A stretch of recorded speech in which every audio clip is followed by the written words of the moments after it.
သားတော်သုံးပါးရှိတဲ့ဘုရင်ကြီးရဲ့နန်းတော်ကိုလှပတဲ့တစ်တီးခြံကြီးကဝန်းရံထားတယ်။အဲ့ဒီခြံထဲကတစ်ပင်တွေကြားထဲမှာထူးဆန်းတဲ့ပန်းသီးပင်တစ်ပင်ရှိတယ်။အဲ့ဒီအပင်ကရွှေပန်းသီးတွေတီးတာပေါ့။တနေ့တော့တစုံတစ်ယောက်ကခြံထဲကိုဝင်ပြီးသူ့ရဲ့ရွှေပန်းသီးတွေကိုခိုးနေတာဘုရင်ကြီးသိသွားတယ်။သူအယမ်းဒေါသထွက်ပြီးသူခိုးကိုဖမ်းဖို့အဆောင်တွေလွှတ်လိုက်တယ်။ဒါပေမဲ့သူတို့တညလုံးစောင့်ကြည့်ပေမဲ့လည်းမအောင်မြင်ခဲ့ကြဘူး။ရွှေပန်းသီးတွေဆုံးရှုံးလို့ဘုရင်ကြီးကအယမ်းစိတ်မကောင်းဖြစ်ပြီးအစားတောင်မဝင်တော့ဘူး။သူ့သားတော်တွေကသူ့ကိုနှက်သိမ်းဖို့ကြိုးစားကြတယ်။ခမဲတော်ကျွန်တော်ဒီညသွားဆောင်ပါမယ်။သူကညနေစောစောကလေးကရောက်သွားပြီးခဏလောက်လမ်းလျှောက်နေသေးတယ်။ဒါပေမဲ့သူဘသူ့ကိုမှမတွေ့ဘူး။ဒါနဲ့မျက်ခင်းပြင်ပေါ်မှာလဲအိပ်ရင်အိပ်ပျော်သွားတော့တာပဲ။ကဲငါအတွက်သတင်းကောင်းပါလားရဲ့လား။တခိုးကိုတွေးခဲ့လားဆိုတော့မတွေးခဲ့ပါဘူးခမဲတော်။ကျွန်တော်တညလုံးမျက်စိမမိတ်ပဲစောင့်ခဲ့တာပါ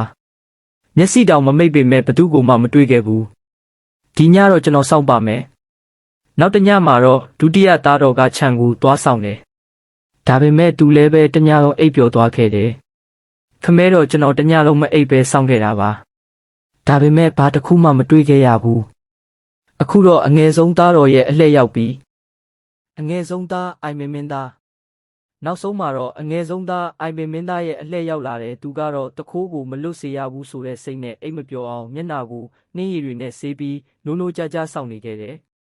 ညတစ်ခေါင်လောက်မှာတော့တချံလုံးလင်းထိန်သွားပြီးအလွန်လှပတဲ့မီးရှံငှက်ကြီးတစ်ကောင်ပြန်ဆင်းလာတာကိုတွေးလိုက်ရတယ်အဲ့ဒီငှက်ကရွှေပန်းသီးတွေကိုခိုးစားနေတာပါအိုင်မင်ဟာငှက်ကိုအမိဖမ်းဖို့ဖြည်းဖြည်းချင်းချင်းကပ်ပြီးငှက်ရဲ့အမီးကိုဖမ်းဆွဲလိုက်တယ်ဒါပေမဲ့ငှက်ကယုံထွက်ပြီးပြန်ပြေးသွားတဲ့အတွက်သူ့လက်ထဲမှာရွှေရောင်တောက်နေတဲ့အမီးမွေးတစ်ချောင်းပဲကြံရစ်ခဲ့တယ်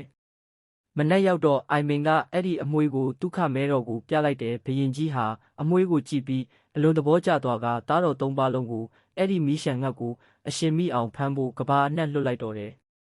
အိုင်မင်မင်းသားဟာမြင်းတကောင်နဲ့ခီးဆက်လာရင်လမ်းခွဲတစ်ခုမှရှိတဲ့ကြောက်တိုင်တစ်ခုကိုတွေ့တယ်အဲ့ဒီတိုင်မှာရေးထားတာက